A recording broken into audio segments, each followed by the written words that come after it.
You ever walk into an airport on one of those pre-Christmas mornings when the whole place feels overloaded, like the walls are buzzing, the floors are vibrating, and everyone's dragging 3 suitcases they definitely shouldn't have packed?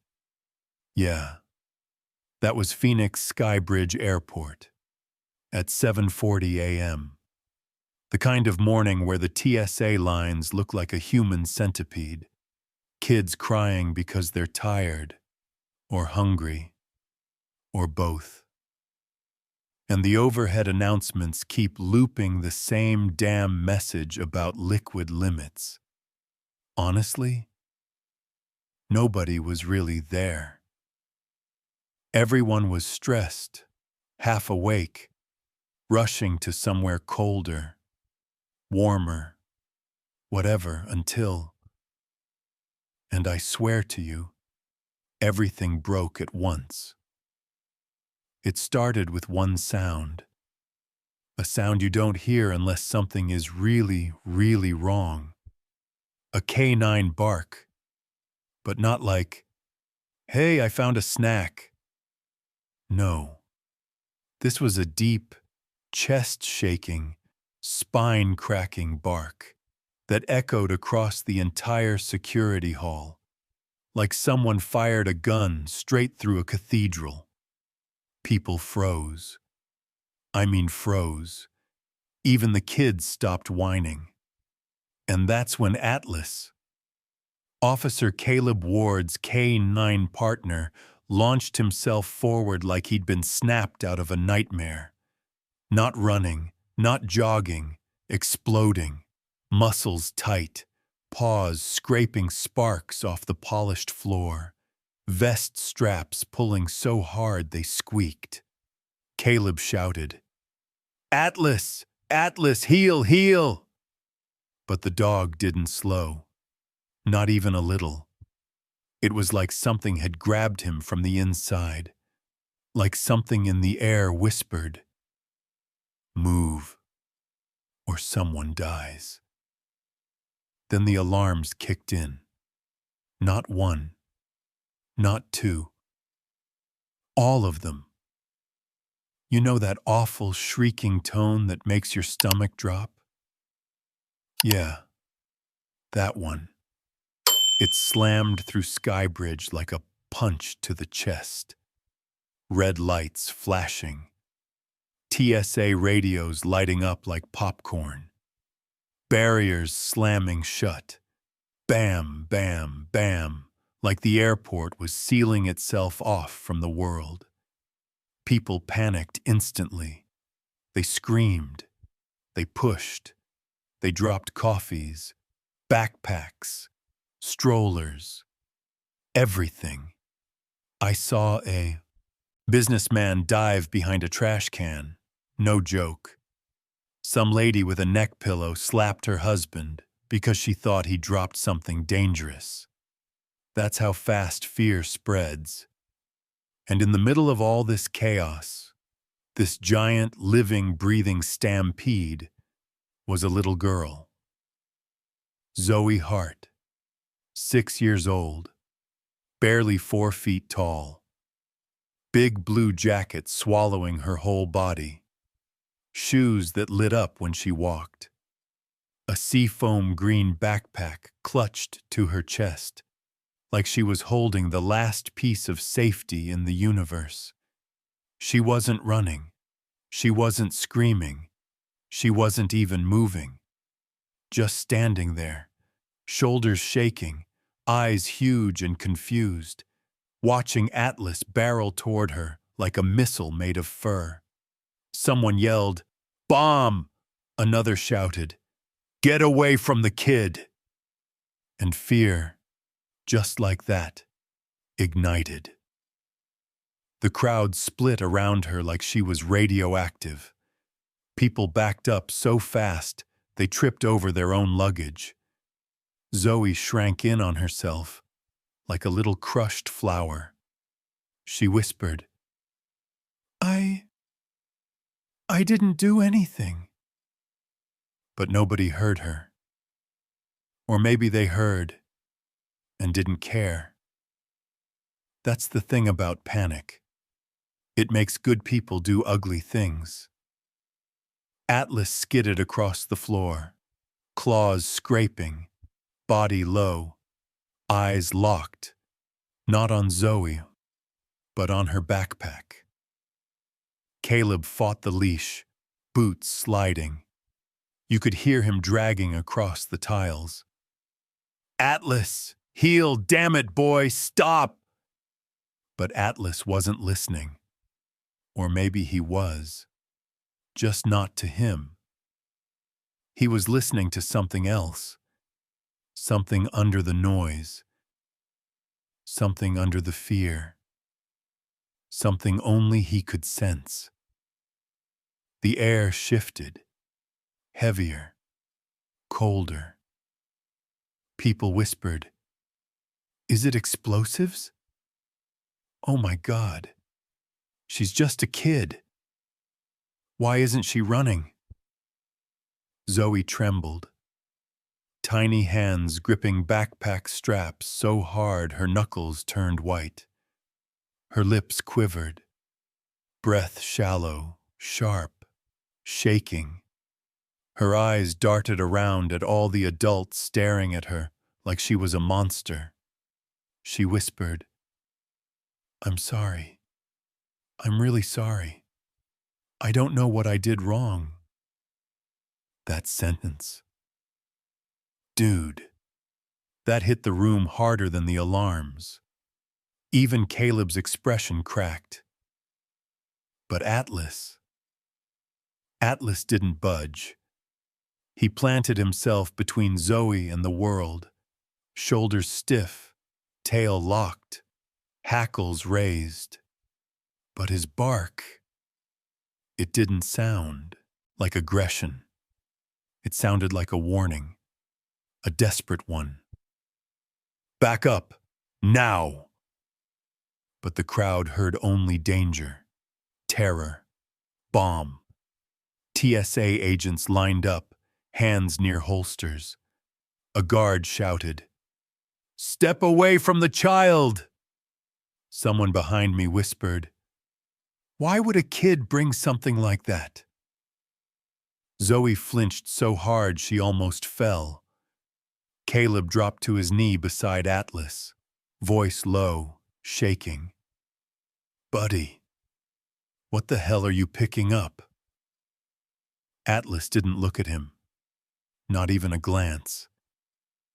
His nose pressed toward Zoe's backpack, body trembling with urgency, like he was saying, "If you don't listen to me, right now, something terrible is going to happen."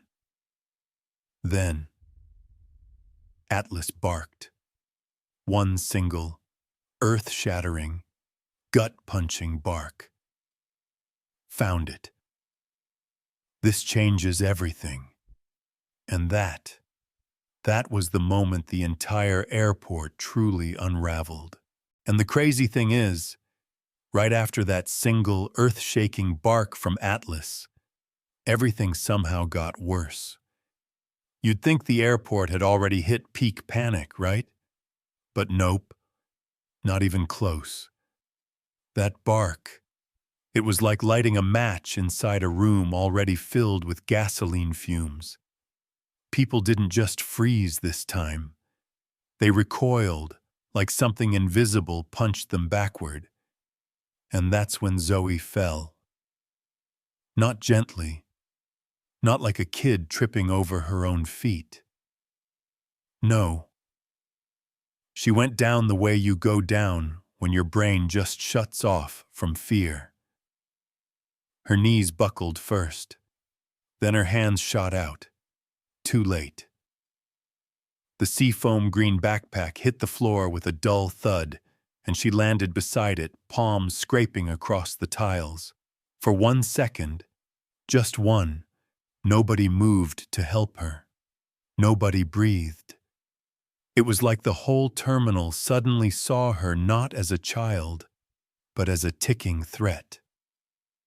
People stepped back, Adults, grown adults, people with jobs and mortgages and kids of their own, backing away from a tiny 6-year-old like she was a wild animal ready to bite. You could hear the whispers. Don't get close. Don't get close. She dropped the bag. What if it's pressure sensitive? Man, don't let that kid move. And Zoe, oh God. Zoe heard all of it. Each word hit her like invisible slaps from every direction. She curled inward, arms shaking so violently she could barely hold herself upright. Her breath came sharp and fast, the kind of breathing you see right before someone faints or bolts. But she didn't bolt. She didn't scream. She just sat there, hugging her elbows, trying to make herself smaller. She whispered something, barely, just fear and breath tangled together.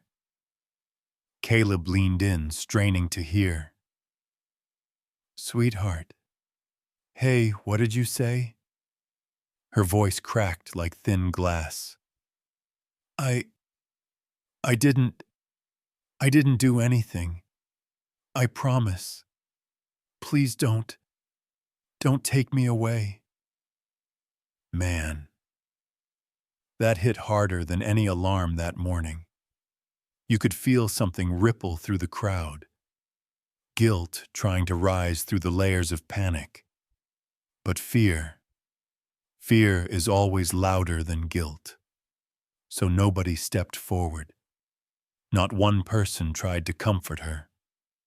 Except Atlas. Atlas didn't hesitate. He didn't care that 200 people were spiraling into chaos. He took one slow step toward her, then another, not aggressive, not threatening, just steady, focused. Every sense in his body locking onto one thing, the backpack. The second he moved, a wave of whispers swept across the terminal. Why is he still going toward her? He's not attacking the girl. What is he doing? Is he malfunctioning? Caleb snapped. Atlas does not malfunction. But nobody was listening. Atlas lowered his head, nose inches from the seafoam green fabric. He sniffed once, paused, sniffed again, deeper. Then, a low, rumbling growl rose from deep in his chest. Not vicious, not an attack warning, a warning to the world itself, the kind of sound the earth makes right before an earthquake. That ancient, primal message, something here is wrong. Danger. Move back. Zoe jerked at the sound, shoulders shooting up. She grabbed the straps of the backpack like someone was about to rip it away. Her tiny fingers tightened until the skin turned white. No, no, please, she cried, voice quivering. It's just my things. I don't know why he's mad at me. The words tumbled out like she was begging fate to blame someone else. Caleb held out a hand toward her, not touching, just offering. Hey, Zoe, listen to me, okay? Atlas isn't mad at you. He's just trying to understand something. He's doing his job. That's all. But Zoe shook her head, tiny and frantic. No one believes me. Everyone's scared of me. And damn, that one sentence, it shattered something in the air. Caleb swallowed hard, voice tightening. You didn't do anything wrong.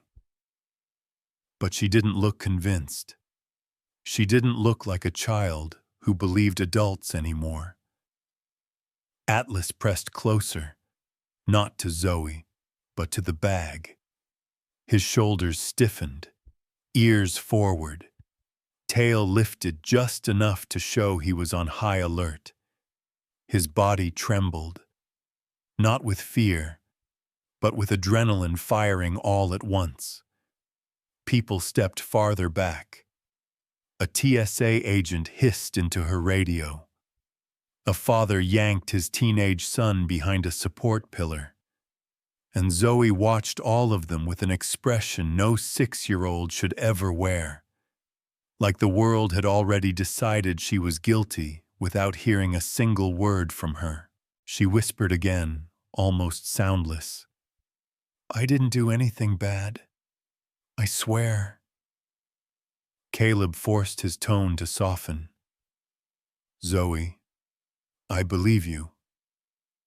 She blinked fast, like those words didn't fit in her world anymore. You do?" "Yeah," Caleb breathed. "Absolutely." But before she could inhale that relief, Atlas's growl deepened. It rolled through the terminal, louder, heavier, vibrating through the floor tiles. His paws shifted apart, muscles tensed, bracing. Caleb's breath caught. "Atlas! Buddy! What are you—" And then Atlas snapped his head upward, locking eyes with Caleb. Eyes that said, "You trust me, right? You'd better." The terminal went silent again. Every pair of eyes locked onto the K9. And Zoe, tiny, terrified, shaking, looked like she was waiting for the world to decide whether she was a child or a threat. And in that suspended, awful moment, one truth finally broke through. Everyone was wrong about her. Everyone. Except the dog. The thing is, right after Atlas stared Caleb down like that, like, "Dude, listen to me, or everything goes to hell," something shifted. Not in the crowd, not in the alarms, not even in Zoe. It shifted in Caleb. You could see it.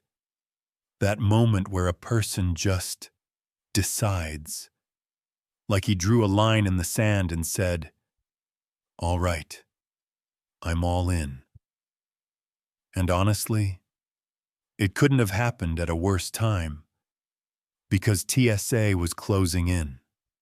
4 agents from the left, 3 from the right, hands hovering over holsters, voices tight, clipped, cracking with fear. "Sir, step away from the girl.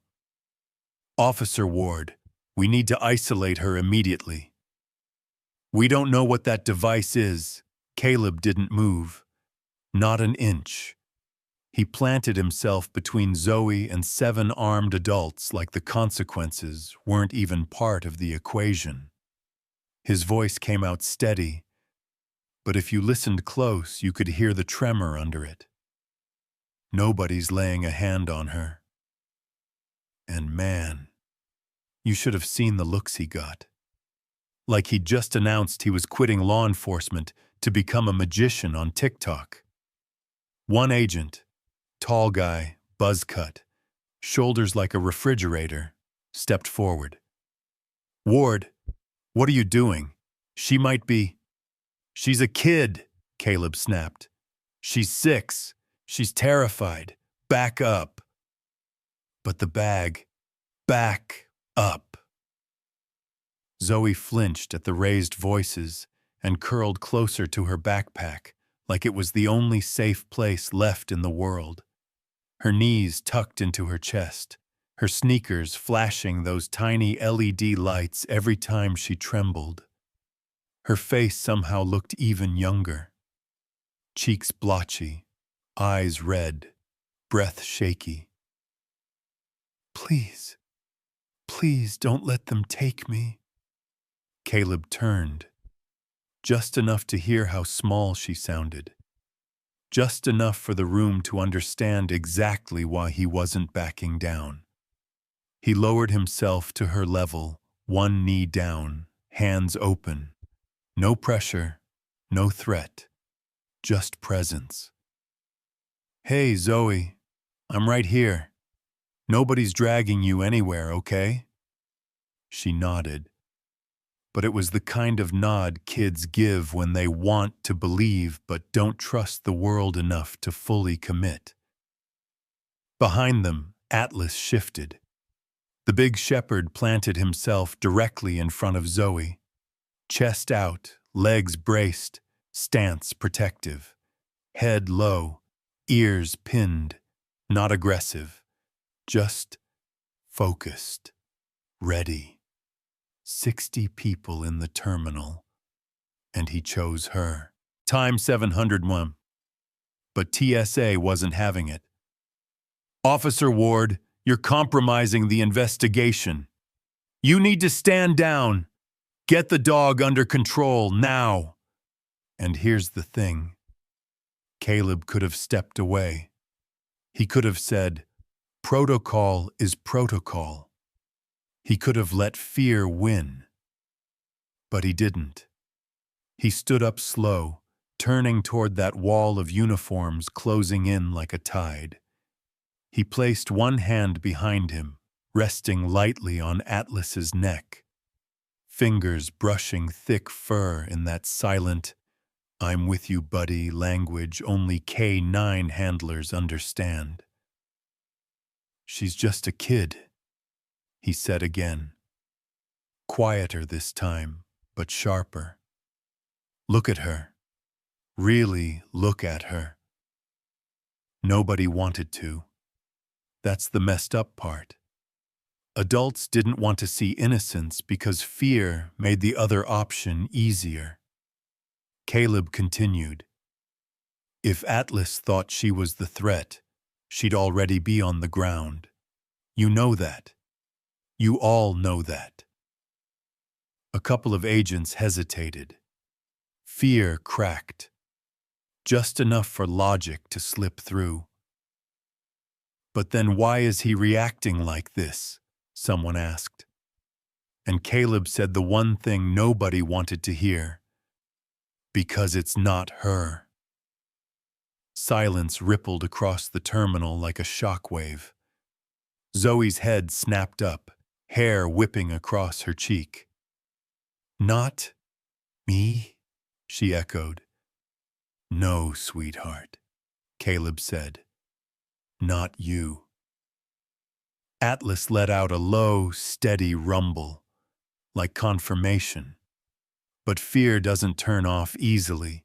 A TSA supervisor stepped forward. Older guy, stern, the type who probably wrote half the emergency manuals.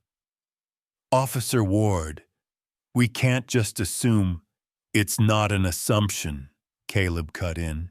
It's training, it's instinct, and it's Atlas. He's never been wrong. Atlas stayed locked on the backpack, body rigid, breathing slow and deliberate. Zoe wiped her cheek with her sleeve. Why is he doing that? Caleb crouched again, closer, voice low, just for her. Because he's protecting you. That's all he cares about right now. And something in Zoe's expression cracked. Not in fear, in relief. For the first time since the alarms, she didn't look completely alone. Atlas nudged her hand gently, barely a touch, just enough to say, I see you. I've got you. Zoe gasped softly, like she hadn't expected kindness from anything today.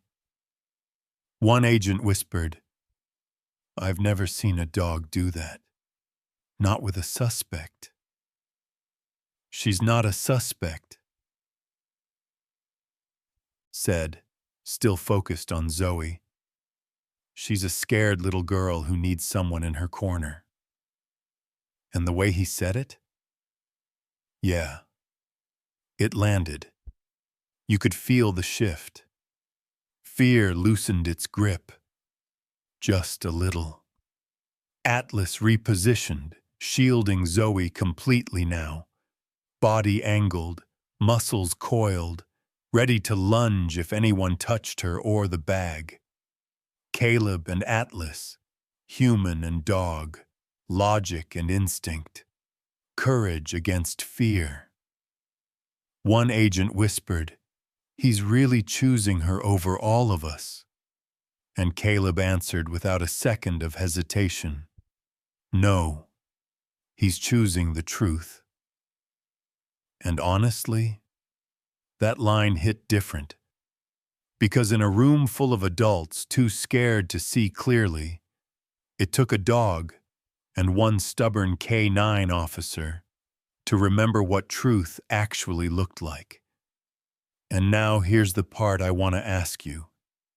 Just honestly, between us, if you were standing there, watching that little girl shaking while the entire airport judged her, would you have backed away like the crowd? Or stepped forward like Caleb? A, B, or C? Be real about it. And right when it felt like Caleb finally convinced at least someone that Zoe wasn't the problem. Yeah, that's exactly when everything took another wild turn. Because chaos has this weird timing, like it waits until people exhale and then slams them straight in the chest. It happened fast. Too fast. The crowd at the far end split open like someone sliced straight through it. People stumbled aside, startled, turning their heads. And then, out of that mess of luggage, jackets, and panicked faces, came a woman. Running. Not sprinting like someone terrified for their child. No. Running like someone trying to play terrified. Her voice sliced through the air before her body did. "Zoe! Baby! Oh my God! Zoe!" Caleb's head snapped up. Atlas stiffened like someone flipped a switch in his spine. And Zoe, poor kid. She didn't move toward the voice. She froze. Not with joy, not relief, but like prey. Like a small animal that knows the predator's footsteps too well. The woman shoved past a TSA agent, pushed through two people, knocked over a suitcase without even glancing down. And then she was there. Mara Kincaid. That was the name she gave later. But right then, to everyone else, she was the frantic mom. Except something was off. Way off. You ever meet someone whose smile is warm but their eyes feel like knives? Yeah, that was her. Pretty face. Hair tied back perfectly. Expensive coat. Voice trembling like she rehearsed being emotional in a bathroom mirror. But her eyes cold, flat, dark in a way that made your stomach fold in on itself. She dropped to her knees beside Zoe so fast, the air seemed to whip around her. "Oh, honey," she gasped, pulling Zoe's shoulders toward her. "Oh, my sweet girl, are you okay? Mommy's here now. You're safe." Mommy's here. Zoe flinched, hard, at the word,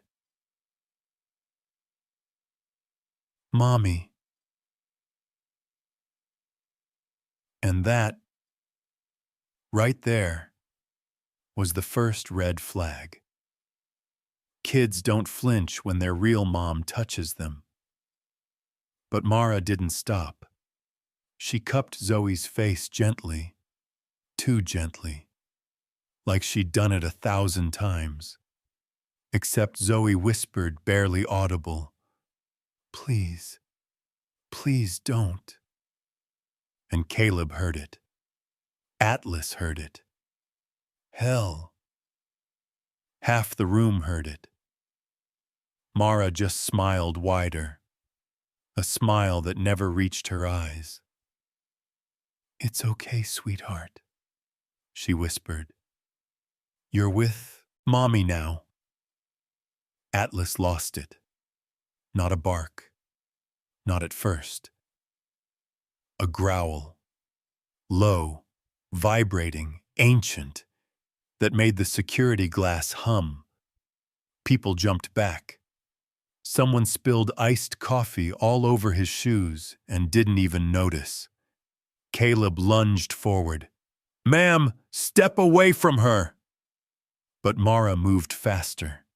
Way faster than someone pretending to be a mother should ever move. Her hand shot to Zoe's arm, and she squeezed. Not comforting, not supportive. A fast, cruel pinch disguised as a hug. Zoe winced, breath hitching, eyes squeezing shut. And the overhead camera caught it all.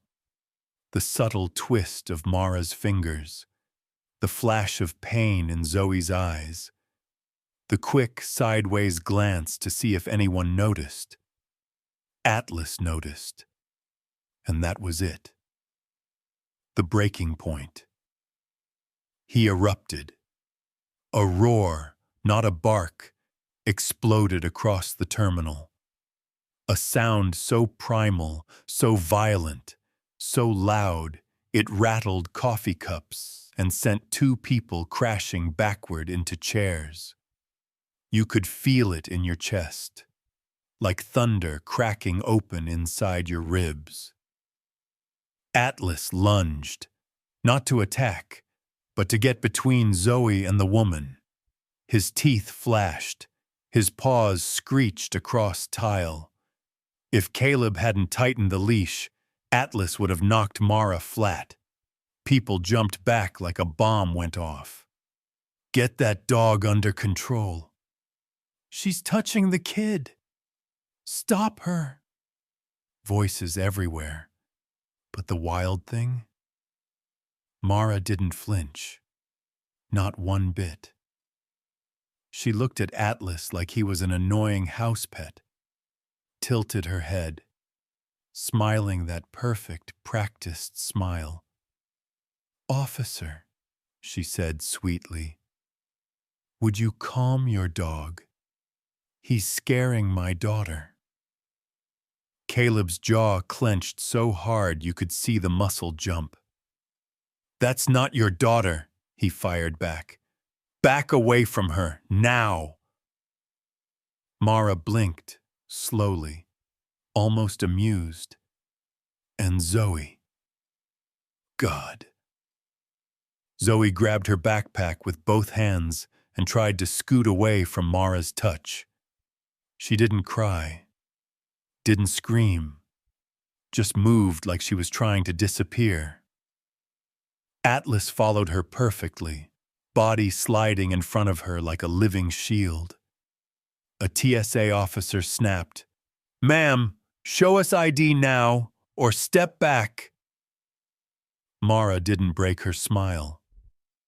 "Of course," she said softly, reaching into her coat pocket with a calmness that made everyone tense. "But you're all very confused." No one believed her now. Not after that grip. Not after that smile. Not after Atlas reacted like she was poison in human skin. And honestly, if you had been standing there, watching this woman pretend to be loving while a terrified 6-year-old tried to pull away from her, yeah, you would have felt exactly what everyone else felt. Don't touch that kid. Don't you dare touch her again. Honestly, right after that whole fake mom moment blew the room apart, you'd think things couldn't get any more insane. But nope, that was just the appetizer. The real horror? Yeah, it was zipped up inside a 6-year-old's seafoam green backpack, sitting on the cold tile like it was nothing more than a bag full of crayons. Caleb finally got Mara pulled back by 2 TSA agents. Atlas didn't stop growling until she was 10 feet away. And even then, he kept his body between Zoe and literally everything else, like he was the last barrier holding the world back from crushing her. The TSA supervisor, a thick, serious guy named Donovan, stepped forward with an inspection knife. Short, silver, sharp enough to cut Kevlar, thin enough not to damage whatever's inside. He held it up like it weighed 50 pounds. "Officer Ward," he murmured, "we need to open the backpack." Zoe's hands shot forward instantly. "No, no, please, don't take it." She curled around the bag like it was her lifeline. And honestly, the way she trembled made something crack inside your chest. Caleb knelt beside her, voice softer than anything he'd used that day. "Zoe, hey, look at me. We're not taking it away forever. We just need to check it. For your safety. For everyone's safety, can you let me see it? Just me. Okay?" Her lower lip shook. Her eyes glistened. Her tiny fingers tightened on the straps until her knuckles turned white. But she said I can't open it yet," Zoe whispered. "She said if I opened it early, the surprise would break." Caleb's voice steadied. "Who said that?" Zoe swallowed. "The lady, the one with the black hair, on the plane." That sentence stopped the entire terminal like someone hit pause. Nightshade. The ghost no one had seen yet. Caleb nodded slowly, like he was holding back a storm. "Sweetheart, you didn't do anything wrong, but we need to see what she put in your bag." Zoe didn't speak, didn't nod. She just loosened her grip. Barely, but enough.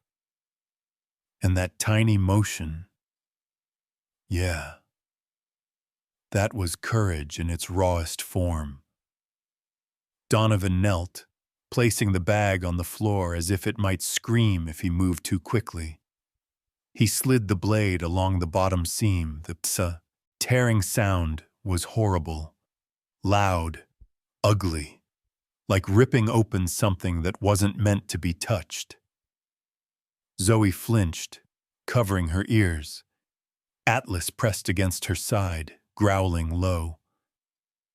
Donovan peeled back the first layer. Nothing. Fabric. Lining. Normal. He cut deeper. Second layer peeled. Still nothing. A murmur of relief washed through the crowd. Maybe it was a false alarm. Maybe the dog overreacted. Atlas snapped his head up and barked once. A sharp, explosive blast that silenced the entire terminal. Donovan swallowed. Okay, one more layer. He cut along the false panel. The flap curled back, and every adult in that terminal stopped breathing. Inside, neatly arranged like some twisted tech exhibit, were rows of metallic strips, not sharp, not heavy, not explosive.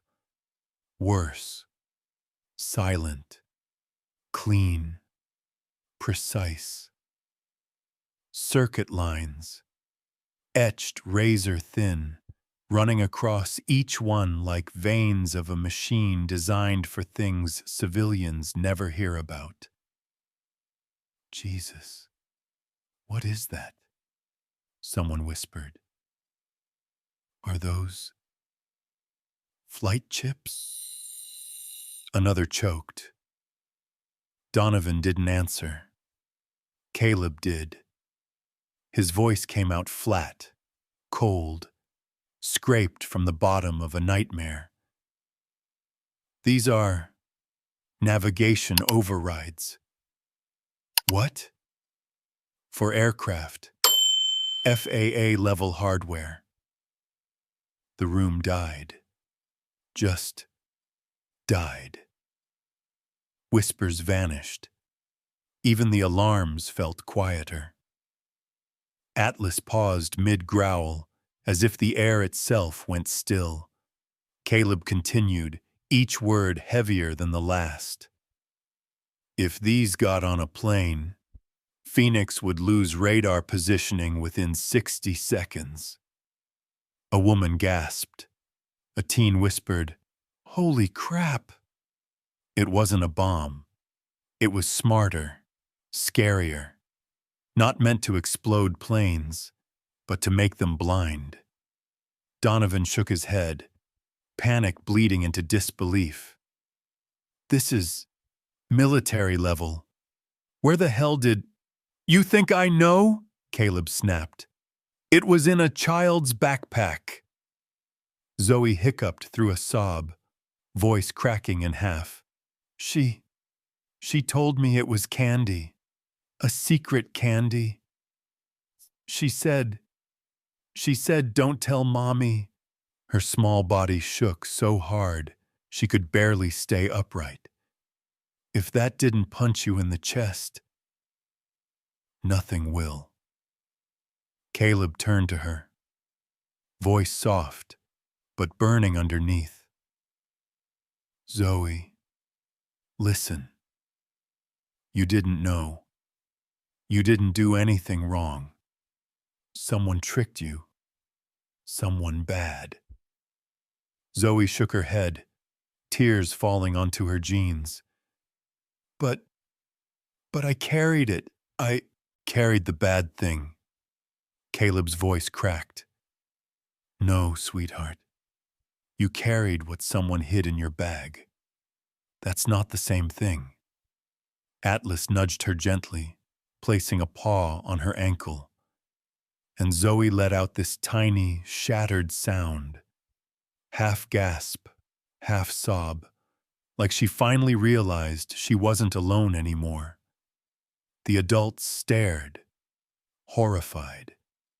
Not at her, at themselves, for assuming, for judging, for backing away from a child used like a pawn by someone 10 times smarter and 100 times more ruthless. Mara, still restrained, watched with cold, dead eyes. But the shock of the moment didn't belong to her. It belonged to Zoe. It belonged to the truth. Someone took advantage of the only thing a child truly has: trust. And standing in the middle of Phoenix Skybridge Airport, that truth felt colder than any winter storm, right after that horrible truth spilled out across the floor. The chips, the circuits, The realization that a 6-year-old had been turned into a walking Trojan horse. The airport fell into this strange, stunned silence. Not calm, not peaceful. More like everyone was holding their breath, trying to figure out what the hell to feel next. And then, the doors at the far end of the terminal slammed open so hard, the hinges screeched. A woman burst through them. Not walked, not jogged. Burst. Hair wild, cheeks streaked with tears. Hospital badge clipped crooked to her pocket. White coat half off her shoulder. Streaked with dried blood from a patient you'd pray survived. Dr. Elise Hart. Zoe's real mother. And the moment she appeared, something in the air snapped. Like the universe took one big gasp. She didn't look left, didn't look right, didn't slow.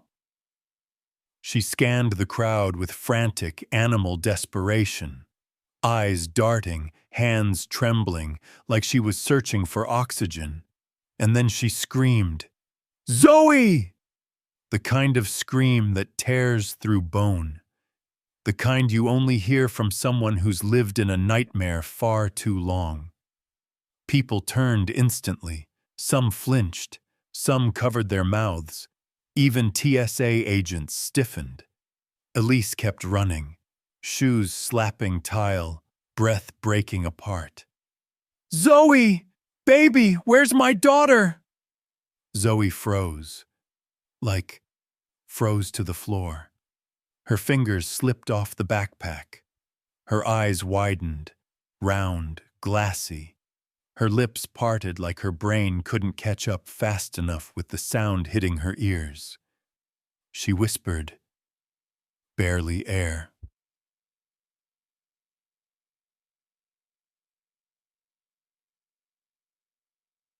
"Mommy." Caleb's eyes locked onto Elise, and something in him shifted. Relief, heartbreak. Something deeper he didn't have time to name. Atlas's ears shot up, tail giving one short thump, like finally. But Zoe didn't move. She sat trembling, curling into herself, like she wasn't sure if running toward the voice she loved might somehow be wrong. Elise saw her, and she broke. Not physically, emotionally, completely. Her knees buckled as she skidded down in front of her daughter. "Zoe, oh my God, Zoe," she sobbed, reaching out, but stopping herself an inch away, like she was afraid touching her might shatter her. Zoe stared up with huge, trembling eyes. "Mom?" And that one word destroyed whatever was left of Elise's composure. She pulled Zoe into her arms like she was trying to pull her back into existence. Zoe collapsed into her mother's chest, tiny fingers gripping the blood-stained coat, burying her face into fabric like she'd finally found the only safe place left on earth. And Elise. God. She held her, hands tangled in Zoe's hair, rocking her like a newborn, sobbing so hard her whole body shook. I thought you were gone," she choked. "I thought I lost you. I thought I'd never—" "Zoe, baby, I'm so sorry I wasn't there." Zoe cried into her shoulder, voice tiny, cracked. "She said it was okay. She said you told her it was okay. Mom, I got scared. I didn't know. I didn't know." Elise froze. Just half a second. Long enough for the meaning of those words to hit her like a punch to the chest. Her face twisted, pain, guilt, fury, all at once. "No," she said fiercely, cupping Zoe's cheeks. "Sweetheart, listen. I never said that. Never. You didn't do anything wrong. This wasn't you. This was someone bad who lied to you." Zoe nodded into her chest, still sobbing softly, and the entire terminal stopped, like someone unplugged the world. TSA lowered their hands. People who backed away earlier now stared with wet eyes. One woman pulled off her scarf and wiped tears she didn't even know she had. Even the alarms felt quieter. Atlas stepped forward, slow, respectful, and nudged Zoe's shoe. Zoe sniffled, reaching down with shaking fingers, touching his fur. "Hi, Atlas." Atlas, the tough, trained, never-miss K9, closed his eyes like that tiny contact meant more than any medal. Caleb exhaled a breath he'd been holding for what felt like hours. Relief, pain, gratitude, all crashing into him at once. Elise looked up at him, eyes red, voice raw. "Officer, thank you. Thank you for staying with her, for believing her, for not letting them take her." Caleb shook his head, voice low. "I just followed Atlas." Elise curled around Zoe again, protective, fragile, stronger than steel under those cold white lights. The crowd watched, silent. Minutes ago, this whole place was chaos, fear, suspicion. But now it felt like one giant inhale, like life paused out of respect, like the universe itself whispered, "This is what matters." Right when you thought that reunion between Elise and Zoe gave everybody a second to breathe. Like maybe the worst part was finally behind them. Yeah. No. Not even close. It was almost like the universe whispered, "Hey, don't get comfortable." Because Atlas suddenly lifted his head. Just snapped it up. No growl, no warning bark. Just this sharp, electric stillness running through his whole body. Caleb saw it instantly. His hand froze halfway to his radio. "Buddy, what is it?" Atlas ignored him. His nose went up. One sniff. Two. Then he turned his entire body toward the back of the terminal, toward the baggage corridors. And then he bolted. Full sprint. No hesitation. No checking orders. Just pure instinct. Pure urgency. Pure something's about to go really wrong. "Atlas! Atlas!" Caleb shouted, stumbling after him. TSA agents jumped back as the big shepherd tore across the polished floor. Nails scraping, vest straps bouncing. People parted like he was a meteor on legs. Elise hugged Zoe tighter, whispering, "It's okay, sweetheart." But even she looked shaken, like she could feel danger still lingering in the air. Caleb sprinted behind him, breath breaking apart. "Somebody open the damn gate!" The security door buzzed. Atlas didn't wait. He slammed through it like a bullet. Caleb followed, nearly slamming into the frame. Behind the door, the airport changed completely. Gone were the passengers. Gone were the coffee shops. Gone were the screens. Here, Everything was metal, machinery, rolling belts, cold air, echoes, the underbelly of the airport. "Atlas, slow down!"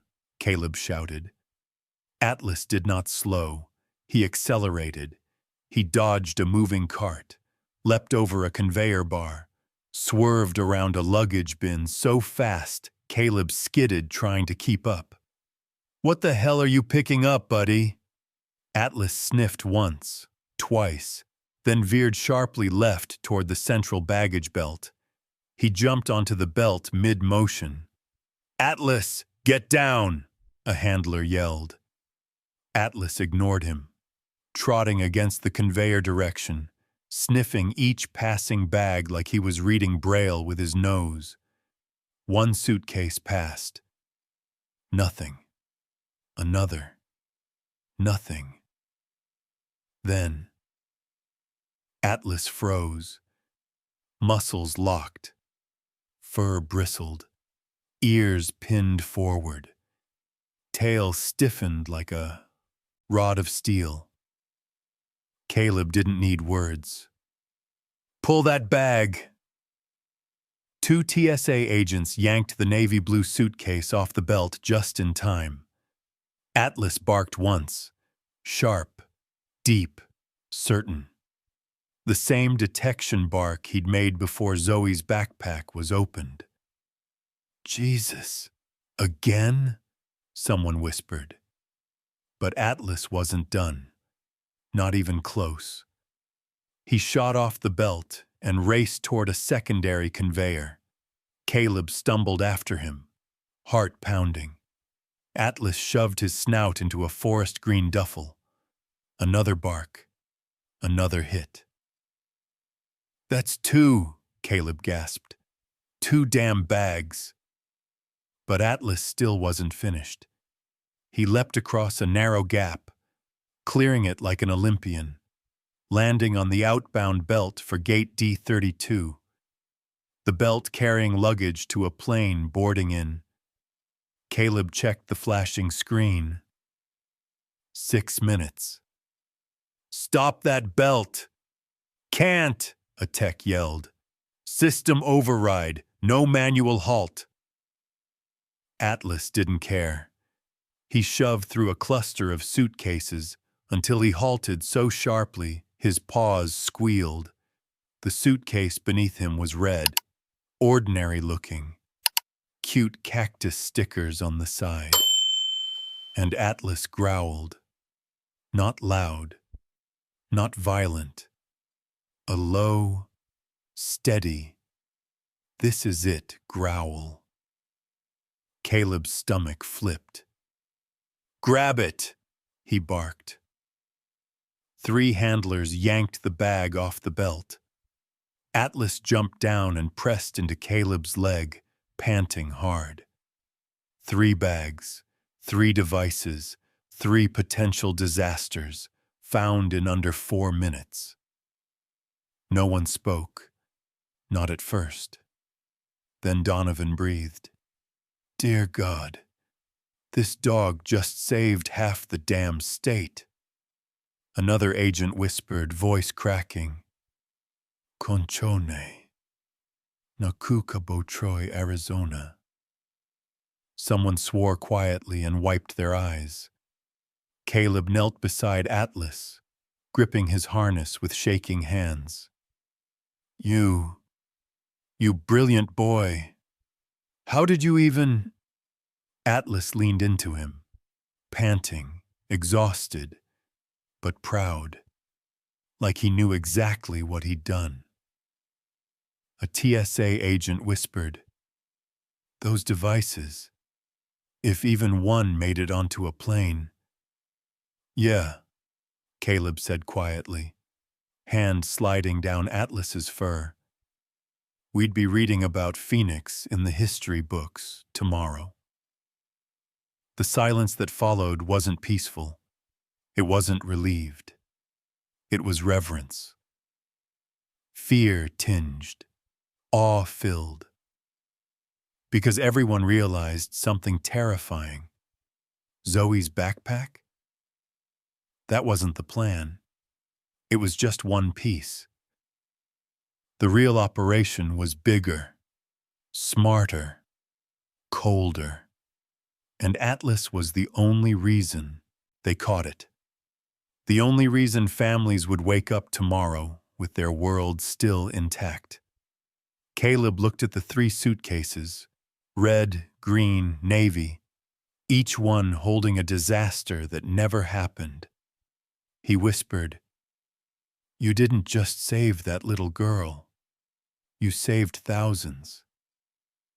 And honestly, if you were standing there, watching one K-9 shut down a multiplane cyber attack, what's the first thing that would hit you? 1. This gave me chills. 2. I would follow that dog anywhere.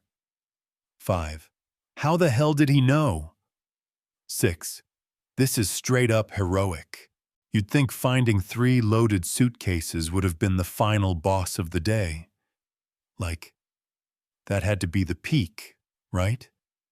The climax? The moment everyone goes home, hugs their kids, and thanks the universe? Yeah. No. That was just the setup.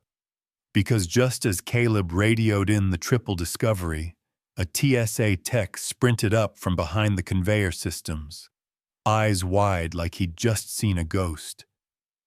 "Officer Ward, sir, you're gonna want to see this." Caleb wiped sweat off his forehead. "What now?" The tech pointed at the wall of monitors. One screen flashed red, footage from gate E41. And there, walking like she worked there, vest on, ID clipped, clipboard under her arm, was a woman with long black hair, tied low, swaying across her back. Nightshade, the real one, the ghost. The woman Zoe described, the one who placed the chips. Caleb's pulse dropped into his shoes. Nightshade walked calmly, steadily, radiating that sweet osmanthus scent Zoe mentioned. No panic, no rush, like she was just heading to her gate with a latte. Atlas's entire body went rigid the moment her face appeared. He barked once, sharp, violent, instinctive. "That's her." Caleb didn't wait. "Door, open that door now!" A nearby agent slammed the release. Atlas launched through it like a missile made of fur and fury. Caleb chased him, nearly tripping over a toolbox. They burst into the maintenance hallway. Dim lights, humming pipes, concrete walls sweating cold air. A place that felt like a throat swallowing you whole. And Nightshade? She heard them. She turned, just long enough for Caleb to see her expression. Calm, unbothered. Then she dropped her vest like a snake shedding skin and ran. "Stop!" Caleb yelled. She did the exact opposite. She tossed something behind her. A black cylinder. "No! Move!" Too late. Pfft! Boom! A cloud of burning chemical smoke erupted through the hallway. Caleb's eyes burned instantly. His throat locked. But Atlas? He didn't slow. He tore through the smoke like he was built to run in hell. "Atlas! Buddy! Be careful!" Caleb staggered forward, choking. Nightshade's boots hammered the metal walkway ahead. Sharp, fast, confident. Atlas growled, the sound bouncing, off steel. Nightshade shoved her shoulder into a massive maintenance crate, one of those steel containers used for engine parts. And somehow, she toppled it. 200 kilos of metal tilted, groaned, and collapsed sideways, straight into Atlas's path. Time slowed. That stomach falls through your spine feeling hit Caleb like a truck. The crate fell. Atlas didn't stop, didn't hesitate. He jumped. His paws hit air as the steel dropped beneath him. The edge scraped his belly, burning off fur and skin. If he'd hesitated even a tenth of a second, he would have been crushed, flattened, dead. Atlas! The crate slammed onto the floor with a shock wave that rattled the entire corridor. But Atlas landed, hard, skidded on his side, and kept going. He actually kept going, like something bigger than instinct was dragging him forward. Caleb sprinted, lungs on fire. "She's getting to the loading tunnels," someone shouted through the radio. Nightshade dove through a curtain of plastic, vanishing into deeper maintenance levels. Atlas followed without a single sound, just pure, terrifying determination. Caleb crashed through the curtain after him. On the other side, a maze, pipes, catwalks, cargo carts rocketing by like angry bulls, fuel lines, containers, and Nightshade, leaping down a ladder like she'd memorized every inch of this place. Atlas was right behind her. He hit the ground, skidded, recovered instantly. Nightshade glanced back, and for the first time, her expression cracked. Not fear. Annoyance, like, "Why won't this damned dog let me finish my job?" She sprinted onto a narrow platform overhanging a drop into the main conveyor pit. Atlas closed the gap. Nightshade swung onto a moving luggage cart. Perfect timing. Perfect precision. "Atlas!" "Wait!" Caleb yelled. Atlas didn't hear. Or maybe he heard and absolutely did not care. He dove off the platform. For the second time that day, straight into danger. Straight toward her. Straight into the path of a moving cart that could have crushed him. He hit the metal surface, slid, regained footing. Nightshade snarled, "You stupid mutt!" She threw a metal tool behind her. Atlas dodged, barely, the tool clanging inches from his skull. Caleb leapt after them, boots slamming the ground, pain shooting up his legs. "Stop her!" But Nightshade was fast, too fast. She dove off the cart, slipped into a crawl tunnel, and slammed a steel panel shut behind her. Atlas hit it as home. Second later, claws scraping the metal, fury vibrating through him. Caleb grabbed his harness, panting so hard he could barely speak.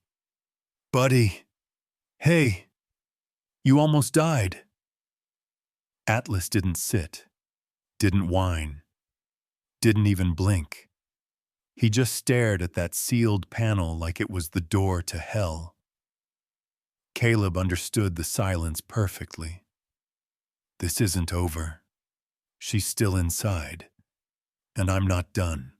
After watching Atlas nearly get crushed under a 200-kilo crate, and still keep chasing Nightshade like something deep inside him refused to quit, it felt like the whole world was collectively holding its breath. Like the airport, every pipe, every belt, every air duct was waiting to see if this dog could really finish what he started. Because Nightshade didn't stop running. That woman moved like she'd rehearsed her escape route 100 times.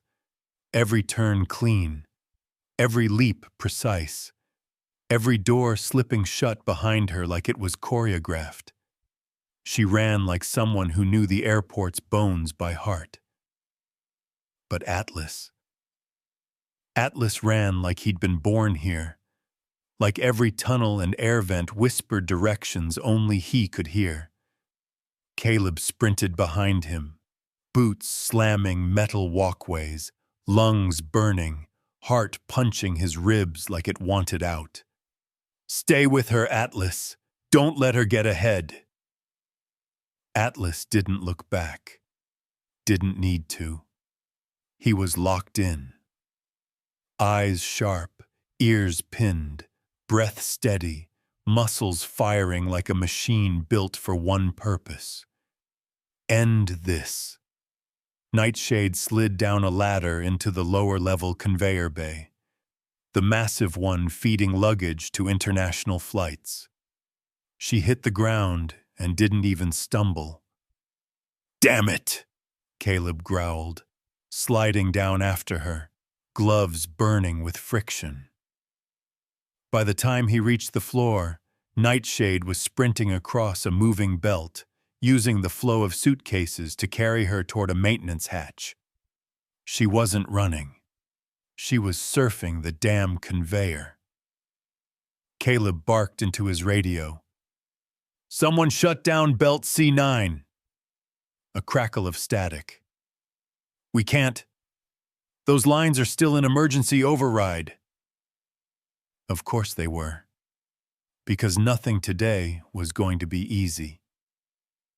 Nightshade leapt across a gap between belts, landed on a steel platform, and yanked open the hatch into the under-conveyor tunnels.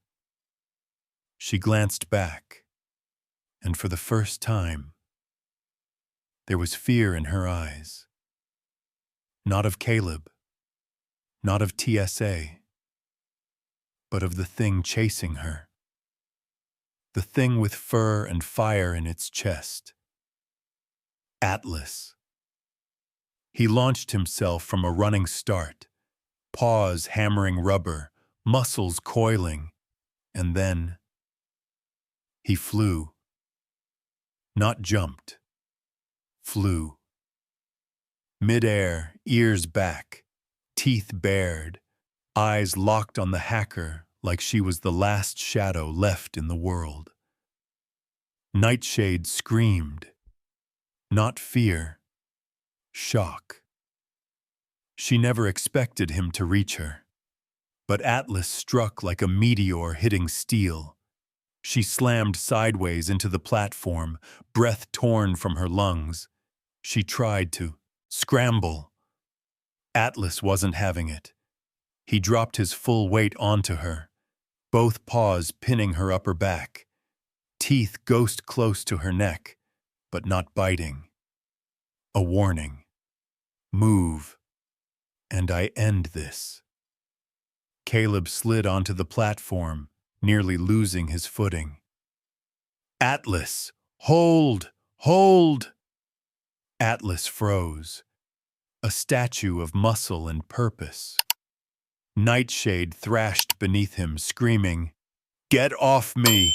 You don't know what you're stopping! You don't understand!"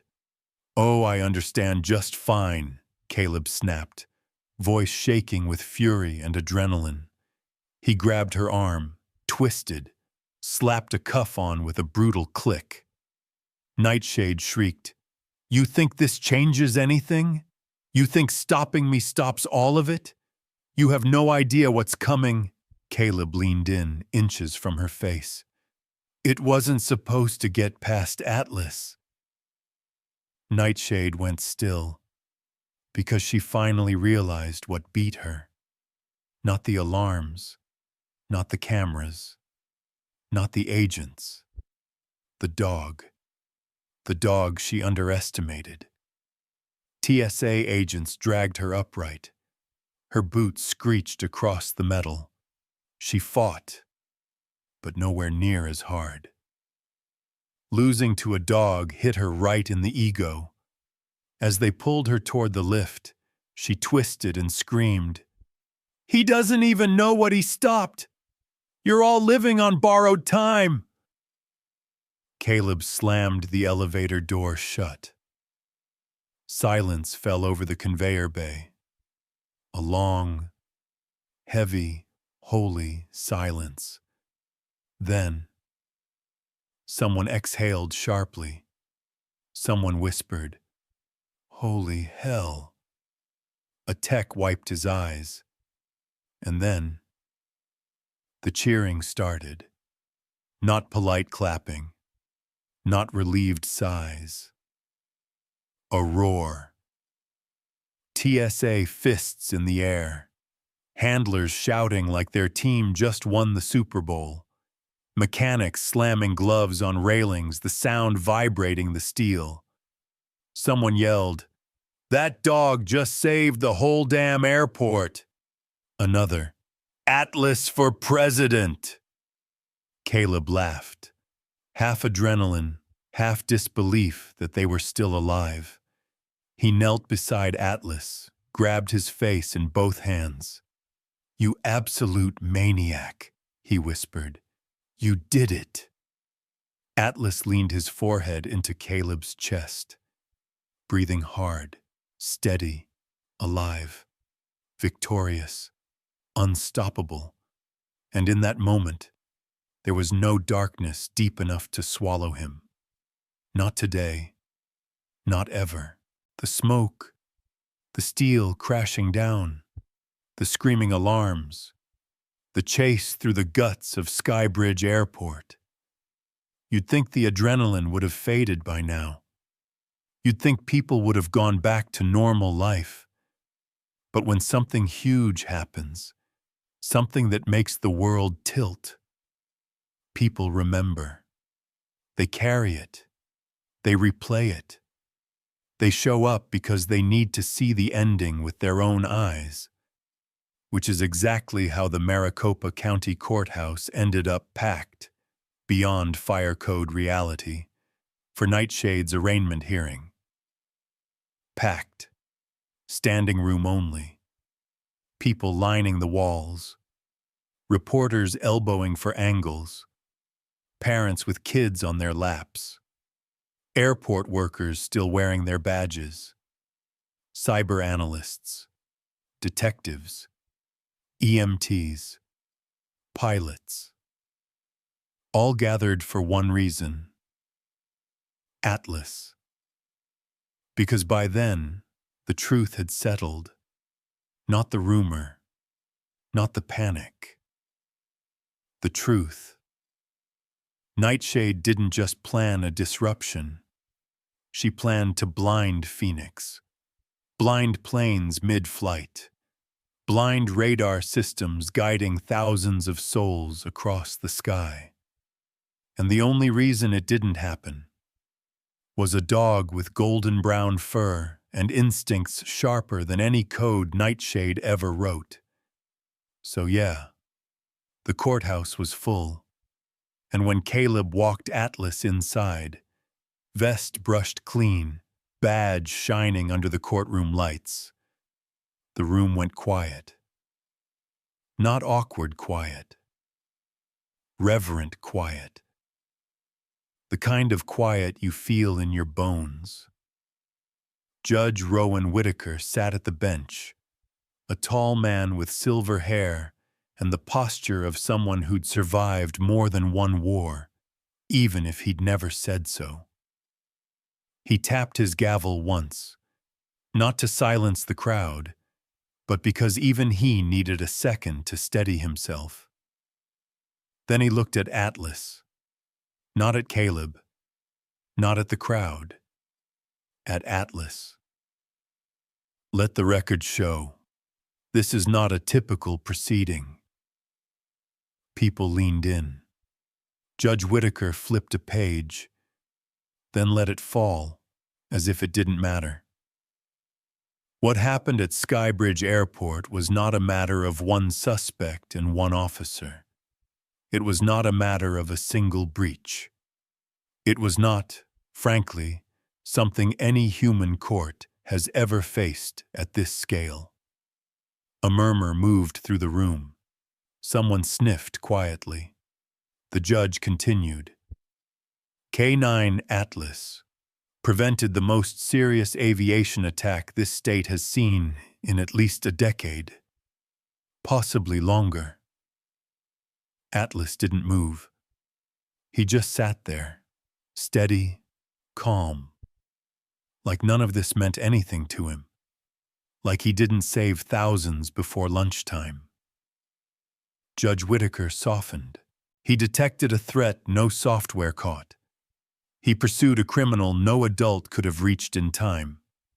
He prevented multiple catastrophic failures inside a system designed to be unbreakable.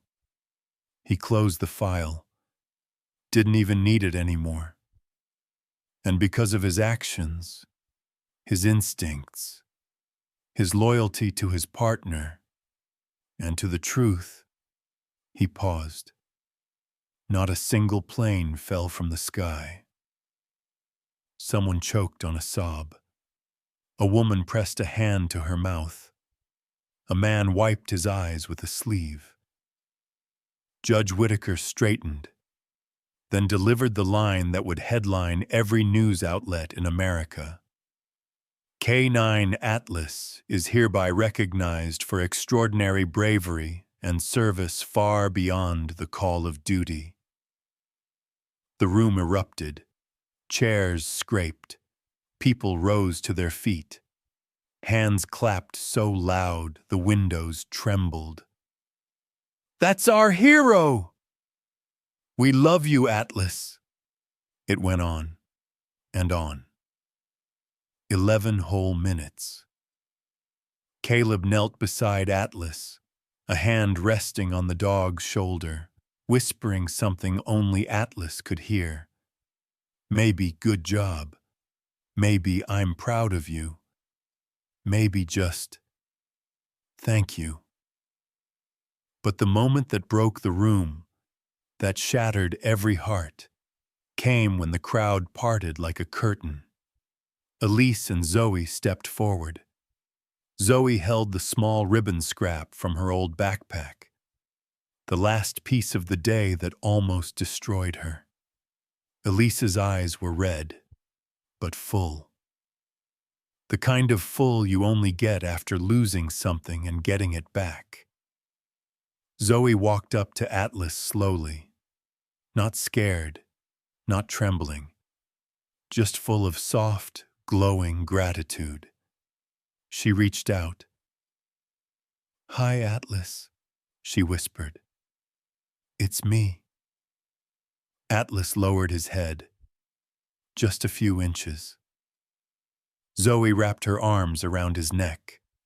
Elise knelt beside her daughter and hugged them both.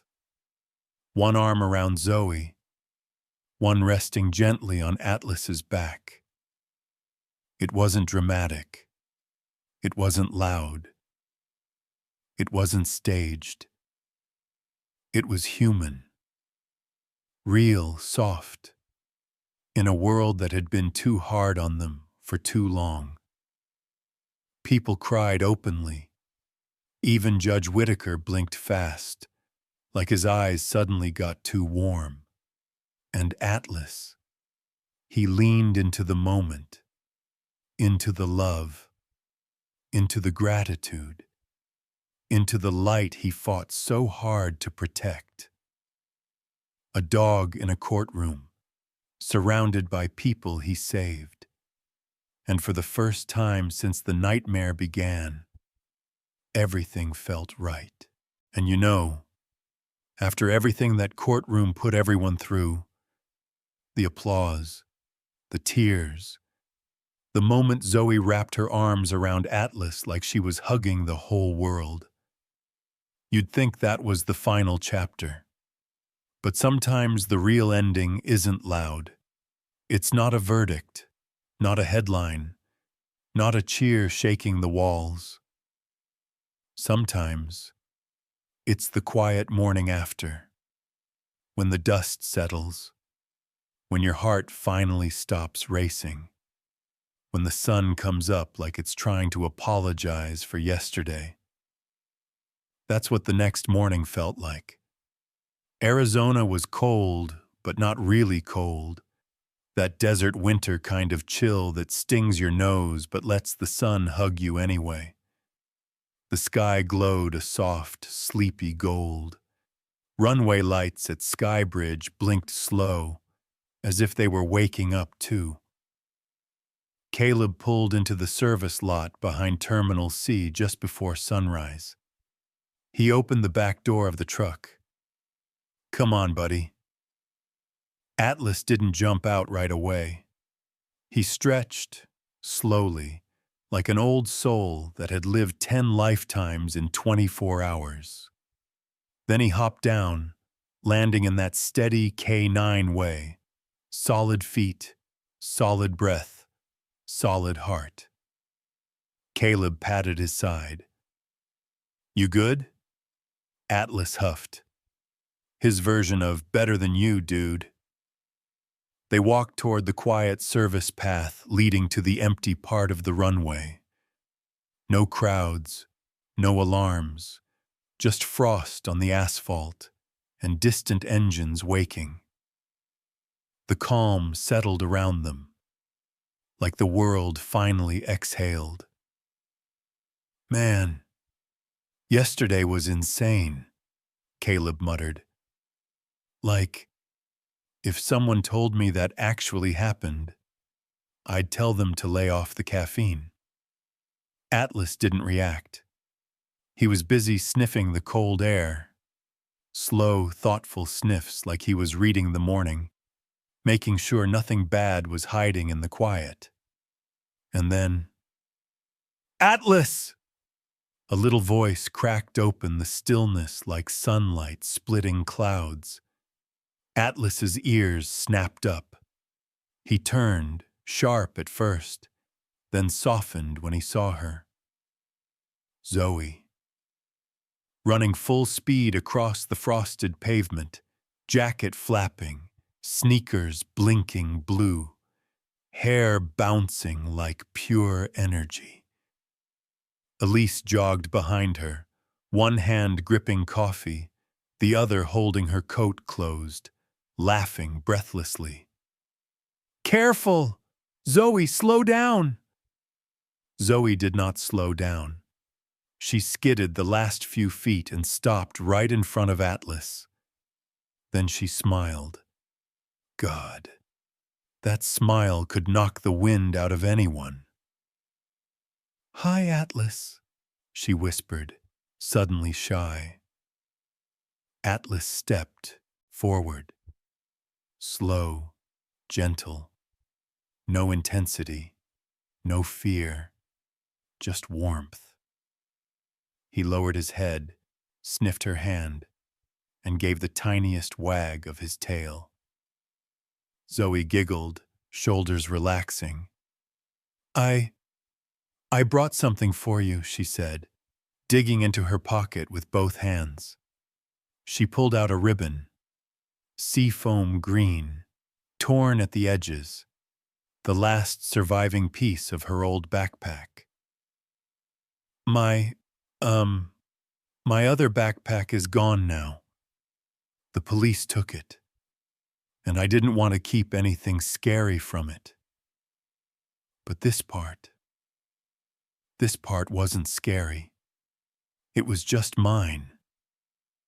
So I wanted you to have it. She held it out with both hands, and the world got quiet again. Caleb swallowed. Elise wiped her eyes. Even a 747 warming up seemed to hush itself. Zoe stepped closer. "So, you remember me, in case you're busy being a hero somewhere else." Atlas lowered his head until his nose brushed her fingers. A soft nudge, gentle, careful, almost like a bow. Caleb knelt and held Atlas still so Zoe could tie the ribbon. Her small fingers fumbled, blinking away tears she didn't want anyone to notice. "It's okay," Caleb murmured. "Take your time." Zoe nodded, tightened the last loop. The ribbon fluttered in the morning breeze, a tiny splash of color against brown leather and steel. Atlas looked different. Not silly, not decorated. Marked, claimed, chosen. Zoe rested her forehead against Atlas's. "Thank you for saving me, for not letting them take me, for everything." Atlas closed his eyes, slow, peaceful, and leaned into her. Elise stepped up, placed a hand on Zoe's shoulder, and smiled softly at Caleb. "You know, I don't think he'll ever forget her." Caleb looked at Atlas, at Zoe, then at the sunrise stretching across the desert like a promise. "Yeah," he murmured. "I don't think he forgets the people he saves." Zoe wiped her nose. "You'll come visit me, right? Sometimes?" Caleb opened his mouth, but Atlas answered first. A quiet, gentle bark. Zoe lit up. "I knew it." The golden sun broke over the horizon, painting the runway in warm light, like the world itself was starting over clean.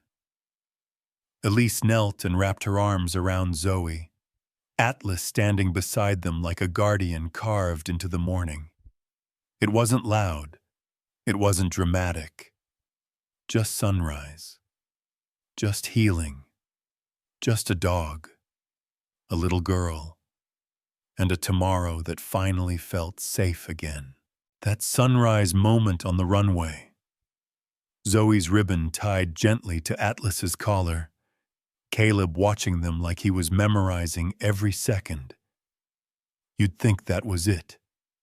You'd think the story wrapped itself neatly, tied a bow on top, and drifted off into the morning light. But sometimes, there's one more thing. Not a twist, not a chase, just a quiet truth. The kind you can only see when everything else finally stops moving. Caleb stayed on the tarmac long after Elise and Zoe walked away, their silhouettes shrinking in the soft gold light. Atlas sat beside him, tail brushing the ground, ears tilted toward the distant engine hum. The world felt still, still in that rare, impossible way that only comes after chaos, still like a held breath finally let go. Caleb slipped his hands into his jacket pockets and exhaled. "You know," he murmured, half to Atlas, half to the morning air. "I've been a cop a long time. Not ancient long, but long enough to see people at their best, their worst, and every weird in between." Atlas flicked an ear, but didn't move. Caleb huffed a soft laugh. "Yeah, I know. I'm rambling again." He crouched beside Atlas, brushing dust from the harness straps. "I used to think I had this job figured out. Good guys, bad guys. A simple line you just don't cross." Atlas blinked, slow.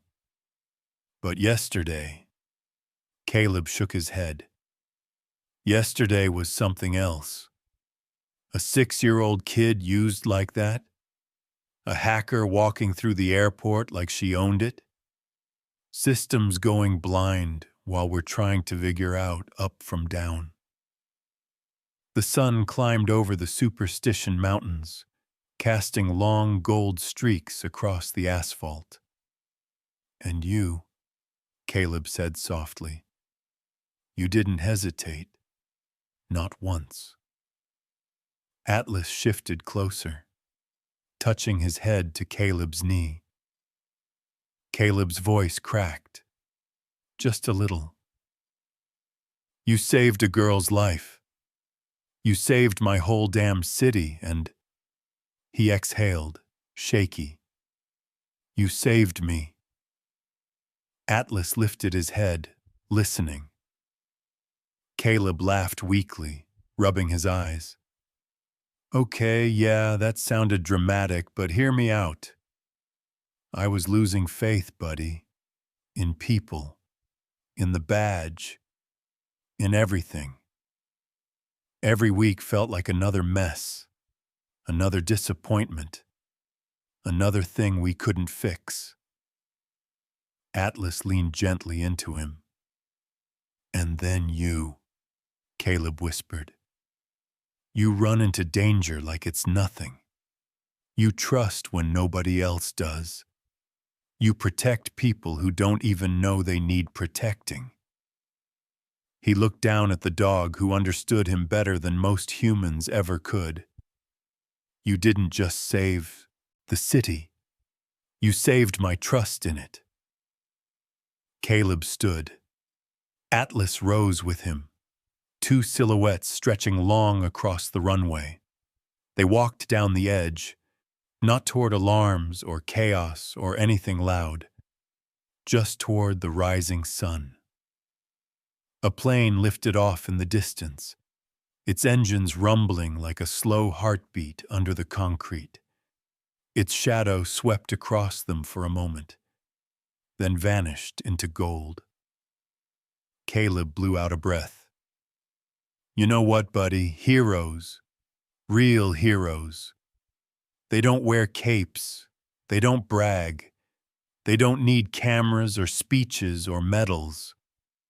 He brushed the seafoam ribbon tied to Atlas's collar, the tiny reminder of a little girl who believed in him without needing to understand why. They just show up, again and again, even when it's hard. Atlas nudged his hand, tail wagging once, slow and sure. The sun flooded the runway, warm, bright, soft, painting a quiet spotlight over two figures walking into a new day. One tall, one four-legged, both unshakably brave. Anyone watching from afar. A mechanic on break, a pilot prepping his plane, a janitor sweeping the walkway, would have felt the same truth. Hope isn't magic. Hope is courage. Hope is loyalty. Hope is a dog who runs into darkness so others don't have to. Hope is Atlas. Caleb slipped his hands back in his pockets. "All right, partner. Let's head home." Atlas barked once, bright, happy, confident, the sound carrying across the runway like a promise. They walked on, side by side, into the sunrise, into the future, into whatever came next. And now, let me ask you, genuinely, if you were standing there, watching those two disappear into the morning light, which feeling would hit you first? 1, 2, 5, 6, or A, B, C?